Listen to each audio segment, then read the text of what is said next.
Stop looking for the perfect business idea. Look at what you already have. Turn your passion and knowledge into income.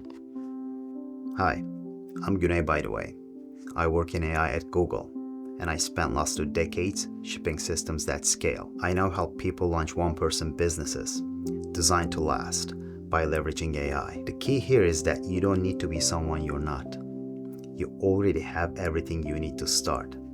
You just can't see it yet because it's too close to you. If you think about it, your lived experiences, the problems you solve for yourself, your perspective on things, the things you're passionate about, know inside and out, that's the business. Not some idea you haven't discovered yet. That's what I talk about on my channel every week. How you can build something that's actually yours, where AI handles the busy work and you focus on what matters. No hacks, no gimmicks, no complicated funnels.